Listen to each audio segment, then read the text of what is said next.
Hi guys, it's Kat, and here I am with the freezer meals that I made. I apologize for this shaky camera work. For some reason, my camera decided it was going to be kind of a turd, and it didn't record several of the meals that I prepped. But I was able to at least get a video of the finished product. This is Tam Mac Cheese. And it is just elbow macaroni. I used about half of that 2-pound box that was in the grocery haul. And the large ham steak that I also brought home in the grocery haul. And I split that in half and then diced it up. And then I mixed in shredded cheese until it got nice and gooey. And then since I doubled it, I used 6 eggs and 2 cups of milk.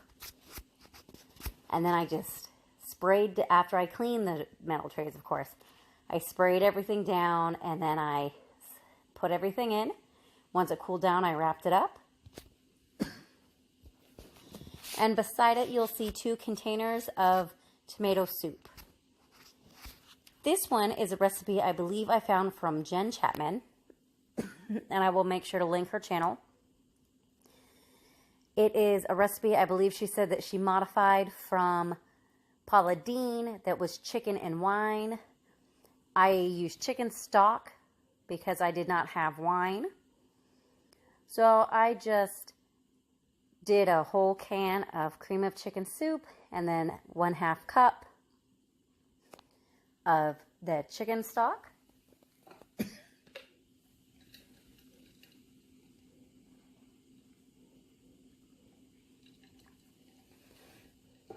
And then I added salt and pepper.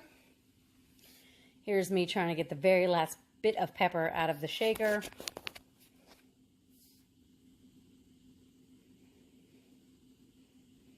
And then I just took a whisk and I whisked it up. You would like to try and get it as smooth as possible.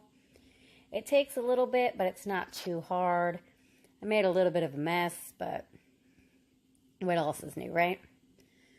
Now, this is probably a recipe that we'll save for after my parents leave because I think it only serves about 4 people because it was 4 chicken breasts. I modified just a few little things here and there.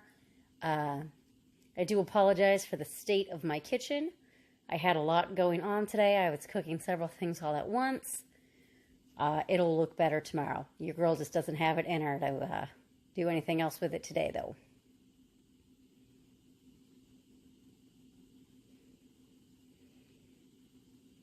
Okay, and these are 4 packs of chicken that I'd had in my freezer. I decided I would go ahead and use it for this. I just took it out and then discarded the wrapper, and I trimmed off any fat that might be seen there. And then I sprayed my tin pan after I cleaned it. You'll see me reach off camera for a couple things like paper towels because, you know, the feeling of raw chicken is pretty gross. I'm just going to spray down the pan.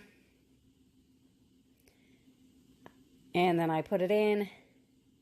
And you'll see me fight with this bag for a couple minutes before I realize that you probably don't need to see me do every single one of these chicken pieces and cut the camera. Okay, now all the chicken is in the pan, and the recipe originally was Swiss, but my kids don't like the taste of Swiss cheese. So I decided to go with Munster cheese because they do really like that. My husband and I like that one too. So I think it called for like 6 slices, and I think I put, well, I put more than 6. Let's just put it that way.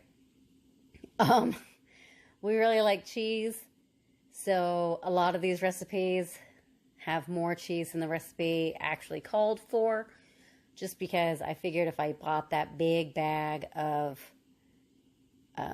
shredded cheese, I might as well use it, right? So you just put cheese, and I'm sure this works well with whatever cheese that you actually like. This is just the one we chose. Then you take that cream of chicken and chicken stock or wine, whichever one you use, and pour it over the top.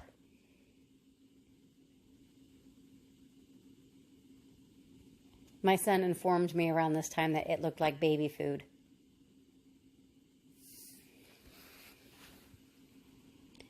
I'm just trying to smooth it out with, I don't know, a whisk for some reason. I don't know why I thought I would use a whisk for that. And then the next piece is, no, it's not cheese. It's actually stuffing. I got the stovetop turkey. I picked it up a while back, I believe at my Walmart I was there for something else, but that was discounted down to about 50 cents because it was close to the expiration date. So I went ahead and grabbed it, and it also called for 1/4 of a stick of melted butter, and I tend to like to melt butter in my microwave in a mug. And then you just sort of mix it up. You could totally use your hands for this. I just thought I would give it a try with a spatula first and see how that goes. And it worked well. I didn't have any problem getting everything all combined. You just want to make sure that all the stuffing is nice and moist. I don't know why I did this. I poured it on the top like you're supposed to, and then instead of showing you me smoothing it out, I put this bowl right in front of the camera. I don't know why I did that, but I'm just smoothing the crumbs out with the stuffing over the top. And then this is the chicken enchiladas. I originally intended to make 2 pans of this, but these ended up being gigantic, and I only ended up making 1. I made these very mild. You can make these basically any way you want, with any kind of filling you want, but I just used chicken rice and cheese because I knew my kids would eat that. I didn't even mix the enchilada sauce on the inside like I have in the past. But you can fill this with whatever you want. If you want to use beef, if you want to use, I'm sure pork would work. We've done it with vegetarian versions with just like mushrooms and spinach when my sister was visiting. There's lots of different ways you can fill these, and they don't take very long to assemble once you kind of get the hang of it. And you'll see some of them I put the cheese on the bottom, some of them are on the top. There's no rhyme or reason of what I'm doing. I used several pieces, 4, I think. There were 7 pieces in that 3-pound bag of chicken breasts that I brought home from the grocery store. And I used 4 in this and 3 in the chicken rigatoni. So I just poached them and then shredded them up. And I think I got 7 large enchiladas out of this. Now, I'm sure these will be cut in half and all that whenever it gets cooked. I'm sure there's no way my kids can eat a full one by themselves anyway. But we'll work on that. And yeah, I think altogether I had 6 or 7. And then I'm just pouring, I used about half of the can of that enchilada sauce. And then you may have guessed it, more cheese.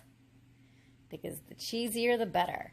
So I just went ahead and loaded that up with plenty of cheese on top of it.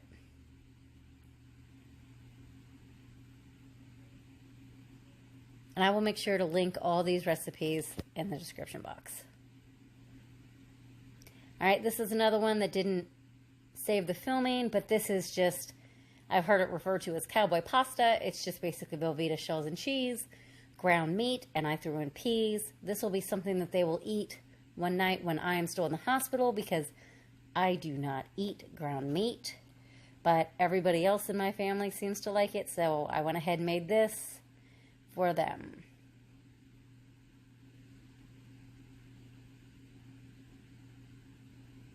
And the last one I made is the chicken rigatoni. It was just the rigatoni pasta, chicken that I browned up already, and the rest of that can of the enchilada sauce. And those are all the freezer meals that I made. Thanks for watching the video, and if you're new, I hope you'll stick around and hit subscribe. And if you're coming back, thanks for coming back. And I'll talk to you guys later. Bye.